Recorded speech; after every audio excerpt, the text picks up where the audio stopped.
Baseball's top insiders are predicting that Pete Alonso will sign a short-term high AAV deal, most likely with the New York Mets. Could this actually be the best thing for his career? I'm going to talk about it on today's show.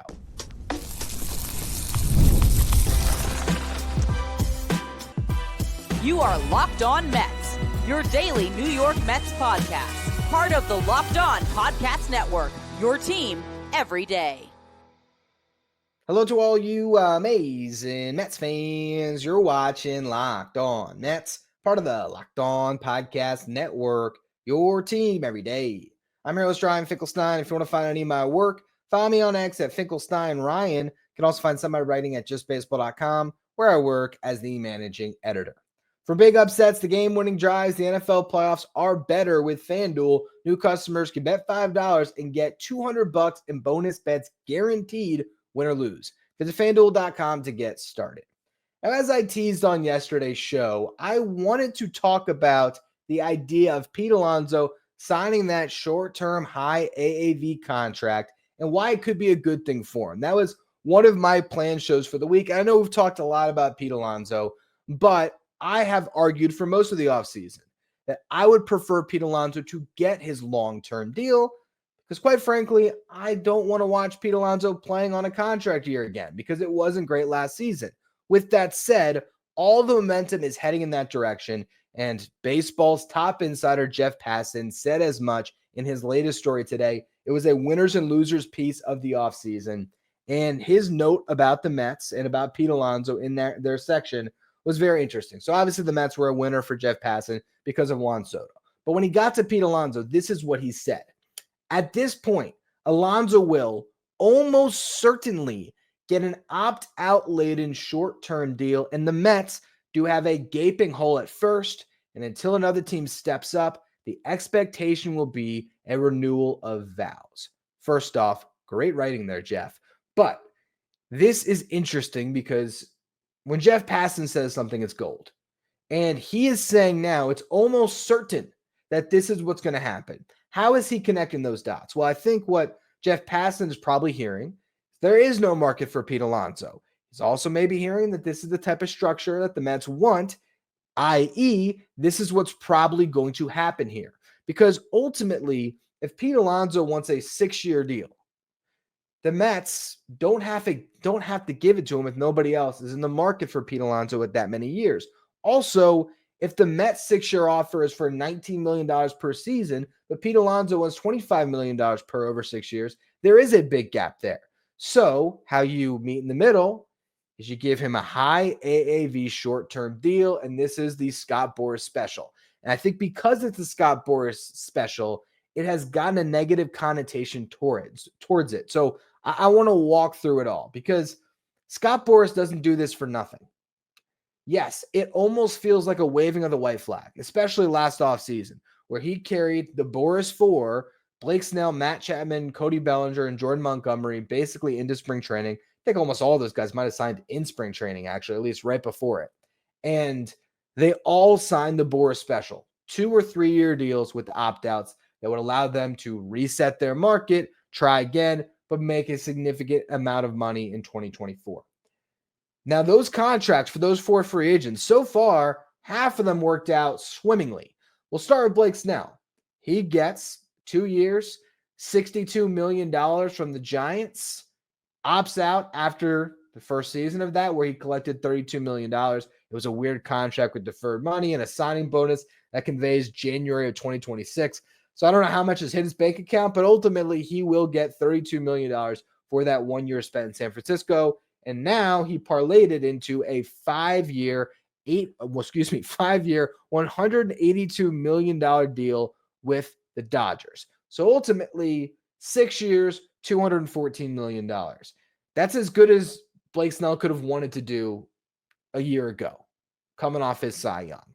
It's a fantastic result for Snell. He pitched amazing after a rough start. He was lights out in the second half. That's why he earned that deal. You do have to perform on this contract to make it all worth it, but Blake Snell was able to do so. Matt Chapman is another example. He signed a 3-year, $54 million deal with the Giants, which That was probably less than the qualifying offer, right? So you could have said last year, man, he made a big mistake by not just taking the qualifying offer. Or I think the Blue Jays had offered Chapman a long-term extension that was, pretty significant at one point that he turned down. Regardless, he plays that first year out with the Giants. In September, he gets an extension. 6 years, $151 million. So all said and done, Matt Chapman's free agent years, it's going to be 7 years, $169 million altogether. That's a great outcome for him. Those are the two guys of that group of four that I would say have been more dependable in their careers, where they're a better comp to what Pete Alonso might do moving forward. The outcomes they got compared to Cody Bellinger and Jordan Montgomery, because Cody Bellinger, he was non-tendered a couple years ago from the Dodgers because he's had such an up and down career. Jordan Montgomery, he sort of played above his head when he helped the Rangers win the World Series, and they asked for too much and, asked for probably a tier above what he was. And ultimately, it's turned into a disaster because he had an awful first year with the Diamondbacks. But if you look at the two Boras contracts that didn't work from a year ago, they still have a chance to work because Cody Bellinger got $80 million over 3 years. Let's just say the best offer he had on the table a year ago was $100 million for 5 years. If that was the best contract they were ever offered, $20 million per season, 2 additional years from what he got. Well, Bellinger has already collected $27.5 million in his first year with the Cubs. Second year with the Cubs, but first year on this deal. Had it no trade costs, the Cubs didn't want his money on the books. He basically got to pick where he wanted to go, ends up with the Yankees, where he's going to make $25 million this season. If he has a great year, he'll have a chance to hit the market again. If he has a bad year, he'll opt into $22.5 million and play out the entirety of that $80 million deal. Let's say that happens. Has another season that's good, not great, decides to stay with the Yankees. Bellinger will become a free agent at 31 years old. Can he make more than $20 million over the 2 years after this deal expires? Absolutely he can. I think he will. Even if he didn't have the best of seasons, even if he just replicated what he just did in year one 2 more times. As a really good defensive player that still is an above average hitter, I think he could get a 2-year, $25 million deal at 31 years old. There's a chance he gets better than that. And so as long as he can make $25 million in 2027 and 2028, between those 2 years, he will come out on top if the best contract he was offered was $100 million over 5. I don't know what that figure was. With Pete Alonso, though, we do know what that figure was, the best contract he was offered.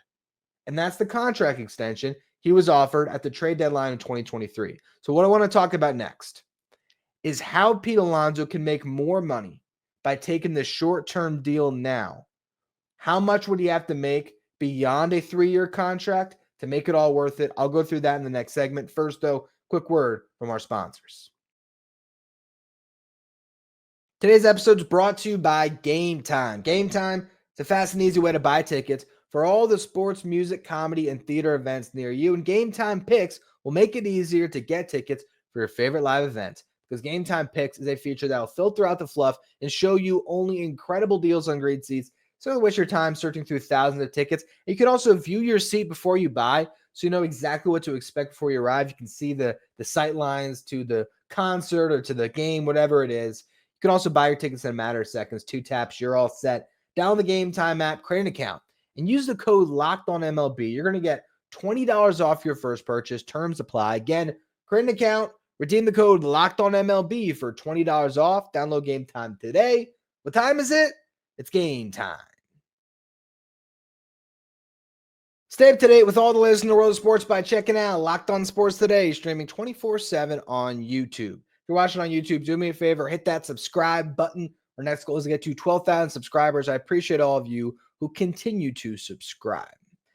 All right, so it was Joel Sherman who reported that in 2023 at the trade deadline, Pete Alonso was offered a 7-year, $158 million contract extension, which he obviously turned down.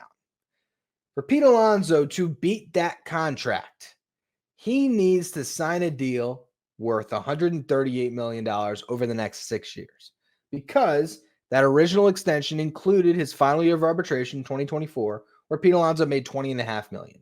So taking that $20.5 million, adding it to $138 million, that's how you would get him surpassing the $158 million extension he was offered. It's going to be tough for him to beat that deal. Obviously, in retrospect, he probably should have taken it, but there's still a pathway for him to do it, and the pathway is probably to take that Boras Special contract, the high AAV deal, play well on it, and he absolutely can clear that figure. Let's just say Pete Alonso, instead of the Boras deal, he just wants years, and he comes to the Mets on his hands and knees and says, I want to be a Met forever. Please give me a 6-year offer. The Mets would have to look at what Christian Walker just got and say, all right, we'll give you $20 million per over 6 years. So now you're looking at $120 million. You add on the 20.5 he already made. Pete Alonso across a 7-year window will have made just over $140 million. Big mistake by not taking the $158 million deal. Let's even say the Mets are more generous and they say, you know what? You're better than Walker, $22 million per. Even then, that's $132 million. You add on the 20.5, that's still $5.5 million short. The one way where this works out, where Pete Alonso clears that total money that he gave up, is if the Mets give him that deferred money contract I've been talking about all offseason. My prediction going into the offseason for Just Baseball was Pete Alonso would sign a 6-year, $140 million deal. And my justification was I think he's going to just barely edge out what he turned down. Right? The Mets could give him that contract, but defer a bunch of money in it and bring the average annual value down. So instead of being close to $25 million per season, it's maybe closer to $20 million, or if it's super team friendly, maybe it's even below that. And that's where the Mets would maybe cave on the years because they're ending up getting him when it comes to luxury tax at $19 million per because Pete Alonso agrees to take a bunch of deferred money. That's the one way where I see a long-term deal happening. But if Pete Alonso wants to maximize his career earnings, this is where the Boras Special makes sense, and that's why so many of his free agents ultimately sign it. They have to bet on themselves, but there is a result, as we just saw with Blake Snell and Matt Chapman, and even Carlos Correa, who had $300 million contract offers on the table had he not had the injury issue, where he would have really made a great return on investment because he originally signed one of those 3-year deals with the Twins, opted out, got a couple $300 million contracts. They both fell apart, ends up going back for whatever it was, $200 million. I'm sure he still did better for taking that original contract with the Twins. But the point being, Pete Alonso has to put up the numbers, but even if he is the same version of himself that he's been the last 2 years, and he plays out the whole 3-year deal, Pete Alonso will have made $90 million plus the $20.5 million he made in the final year of arbitration. So across the first 4 years of the proposed extension, Pete Alonso will have earned $110.5 million. At that point, he only has to clear $48 million over the next 3 seasons to beat that contract. Pete Alonso will be a year younger than Christian Walker was this offseason. Walker is entering his age 34 season. Pete Alonso, I think he's a December birthday. I think he just turned 30. So he'll play out age 30, 31, and 32 if it was a 3-year deal and be going into his age 33 season. If Pete can match Christian Walker's contract, the 3 years, $60 million, again, being a year younger and 3 years down the road where contracts could inflate in Major League Baseball, although not necessarily at the first base position, but you never know what happens. If he can just get that same contract that Christian Walker just signed, overall, he will have made $170.5 million over that 7-year window, besting the extension by $12.5 million. And for his free agent years, he would ultimately get the 6-year, $150 million deal that I'd imagine at this point he would jump out in a heartbeat. I think $25 million per over a 6-year deal was the best Pete Alonso was ever going to do. And he can get there if he has just a decent 3 years with the Mets on that contract with the inflated average annual value and then signs a little more modest 3-year deal after it. He'd be there. And you never know, he might be able to get a 4-year deal at that point in his career. And if he does, that's an extra year than he maybe would have gotten if he had just played out the 7 years. It might work out way better because at the end of the 7 years, Pete Alonso might be done. But who knows? At 33, he might get a longer career than had he signed that extension. Ultimately, yes, he should have signed it. But the Boras contract, the Boras Special, is probably his best chance now to maximize his career earnings because he'll be guaranteed $90 million. That's not nothing. And he'll have the opportunity to test the market again if he can have a monster season. And I believe Pete Alonso should bet on himself and bet on the 2025 New York Mets, which is what we're going to talk about in the final segment, why this could work out incredibly well for Pete Alonso if the Mets have a great year. And if he has a great year, I want to lay that out in the final segment. First, though, quick word from our sponsors.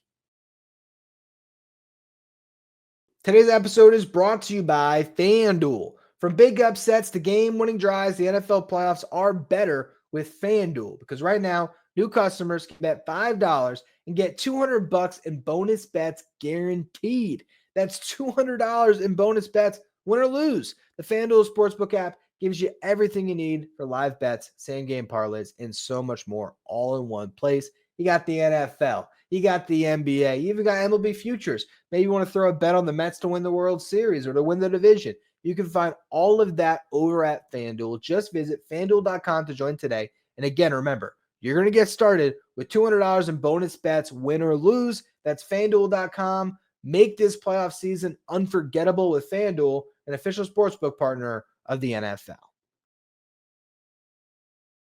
If you're an everyday listener of the show, make sure you become a Locked On Mets insider. This is our texting service where you get updates from me anytime news breaks in the Mets. You can ask me questions anytime. Stay a partner of Locked On Mets signed photo giveaways.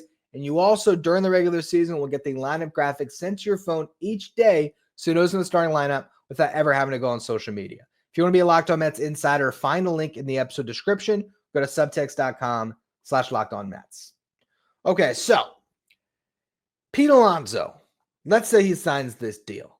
I believe he will be set up to have an absolutely monster season in 2025 because he likely would be hitting behind Juan Soto.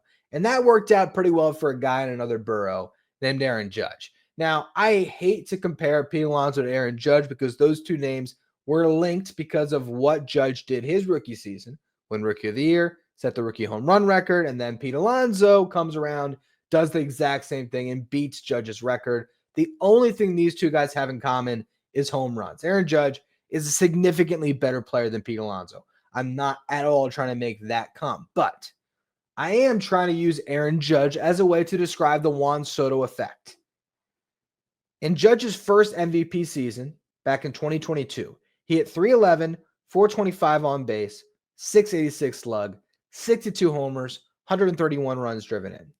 This past year, second MVP season for Judge, he hit .322, 458 on base, 701 slug, 58 homers, so 4 less homers, but 144 RBIs, 13 more RBIs. Was Judge a much better player 2 years later?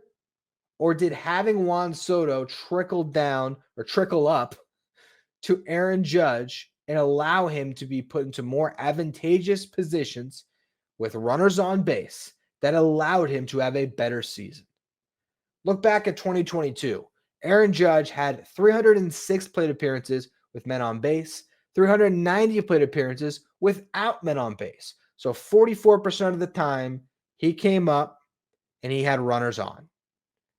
2024, Aaron Judge had 350 plate appearances with men on base, 354 plate appearances without men on base. 49.7% of the time, so about half the time, there was a runner on for Aaron Judge. A lot of times that runner on was Juan Soto. Is that the only reason why we saw the uptick in numbers comparing the two MVP seasons? Maybe not, but it certainly does seem like a pretty logical cause and effect when you have a guy getting on base over 400% of the, or over 40% of the time and on base percentage over 400 in front of you, and you're a run producer, chances are you're going to drive in more runs, and that's exactly what happened with Aaron Judge getting to 144 runs driven in. If Pete Alonso signed this deal, he potentially get to hit third behind Juan Soto, just like Aaron Judge did. Alonso's best season came in 2022. He hit 40 home runs, drove in 131 runs. What is different about that season than any other year of his career? That was the season where Pete Alonso had runners on base most frequently.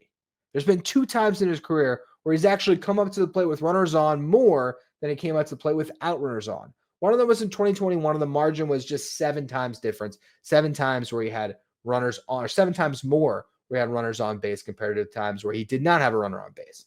2022, Pete Alonso got 350 chances with a runner on, 330 without a runner on.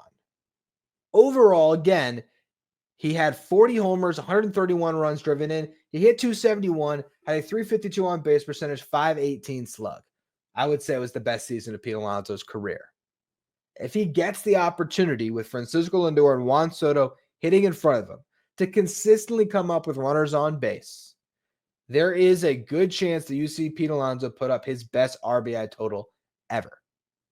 Now, I'm sure I'm going to get comments on YouTube here where Mets fans are going to say he sucked with runners on base last year, and he wasn't great. But throughout his career, Pete Alonso has been very good with runners in scoring position with men on base. It was a bad season. I get it. I think he can rise above that, and I think having a guy like Juan Soto taking a lot of the attention away from him, even though it will be a contract year, so to speak, because he'll have the ability to opt out, he still has 3 years guaranteed. He's got fallback. It's not as much pressure. It's not all eyes on Pete Alonso as it was for a large portion of the season until Francisco Lindor went on MVP run and grabbed a lot of that attention. Pretty much all the way through the All-Star break, Pete Alonso is probably the most talked about Met.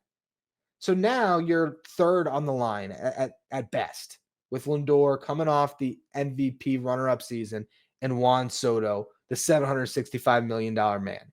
Pete Alonso can just focus on him, focus on hitting, focus on driving those 2 guys in. Isn't there a world where Pete Alonso hits 40 home runs and drives in 148? There's a reason I say 148. We'll get to that in a second. Where Pete Alonso plays 162 games, has a monster season, puts up another great run through October. And can you imagine if the Mets win the World Series? That's absolute best case scenario, but it could happen. What a difference a year can make. Throwing the World Series part of it aside, let's just say he puts up the 40 and the 148. He would hit free agency again, owning the Mets' all-time home run record, passing both David Wright and Darryl Strawberry.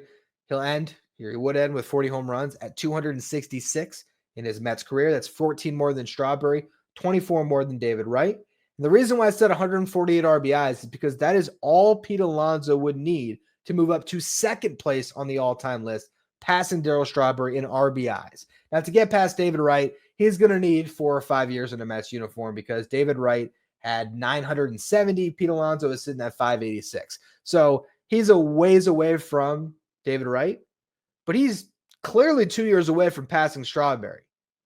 And that legacy is something that I think Pete Alonso wants to and should grab onto. And unfortunately, if he's not going to get that 5 or 6 year deal, or if he has to take one, or if he does take one, it could be undervalued for what he should make in his career. Then he might be best served riding out this 3-year window with Juan Soto and Francisco Lindor in their apex and seeing where he ends up. Because there's a great chance that at some point across those 3 years, Pete Alonso will have the opportunity to test the market again and get a better result than he is going to get this time around. If everything breaks right in 2025 and the Mets win the World Series, I mean, Pete Alonso might get that better deal from the Mets. But let's just say we set that aside. Let's just say Pete has a big season. It doesn't have to be 40 home runs and 148 runs driven in. But if he plays 162, he hits 35 plus homers, drives in 90 plus again, he could go back into the market. And next year, you have Kyle Tucker, the top free agent. And if it's not Kyle Tucker, it's Vladimir Guerrero Jr. Vladdy is younger. Kyle Tucker's the better player. Then you have Josh Naylor as the other top free agent first baseman. We'll see how his contract year goes. He's playing in Arizona. He's got a good chance to put up big numbers, but still. Pete Alonso as potentially the second best first baseman in that class. If Vladdy is asking for $400, $500 million, and there are teams that are in the bidding that are clearing way for a spot at first base, That might be a better market for Pete Alonso. Instead of being the top dog with a qualifying offer attached at his position, second best guy, no qualifying offer attached. All of a sudden, a team that's bidding upwards of $400 million, they might come down and say, you know what, Pete Alonso, 6 years, 150, looks a lot better. 5 years, 130. And let's say that's what he gets. 5 years, $130 million. Add that to the $30 million he just collected. Add that to the $20.5 million that he got in his final year of arbitration. Guess what? Pete Alonso significantly beat that original contract offer he was given back in 2023. The best path to the money for Pete Alonso is to take the short-term deal. That's the reality of the situation. Now, we will find out what he values more, because Pete Alonso might want more than anything else to just be a lifetime Met. And if that's what he wants, he might end up coming back to the Mets on a great value contract.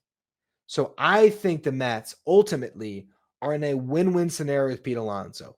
Either he returns long-term on a deal that they really like, or they stomach a high average annual value and it's Steve Cohen's money, so who cares?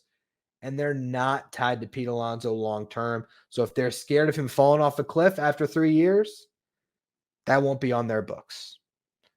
This is playing exactly how the Mets want it to, and we just have to be patient to see what the ultimate result is. Anyway, that's going to be all for today's edition of Locked On Mets. I'll try not to talk about Pete Alonso tomorrow. Instead, I think we're going to focus on our other topic, assuming there's no news to react to. Which of the baby Mets is going to be the best? Is it going to be Mark Vientos, or is it going to be Mark Vientos? Yeah, I just answered the question. No, it's going to be Mark Vientos. It's going to be Francisco Alvarez. It's going to be a fun show. Make sure you tune in. If you were listening on the audio side, follow, rate, and review wherever you get your podcast. If you're watching on YouTube, do me a favor, hit that subscribe button. Get us to that next goal of 12,000 subscribers. If you want to be a Locked On Mets insider, find a link in the episode description. If you want to follow me on social media, you can do so at Finkelstein Ryan. Follow the show at Locked On Mets. Thank you for making Locked On Mets your first listener, your first watch every day. After your second watch, head over to YouTube and check out the first ever 24/7 streaming channel covering everything in the world of sports. We're talking about Locked On Sports Today with our local hosts from each team, league-wide hosts from each league. Find Locked On Sports Today streaming 24/7 on YouTube.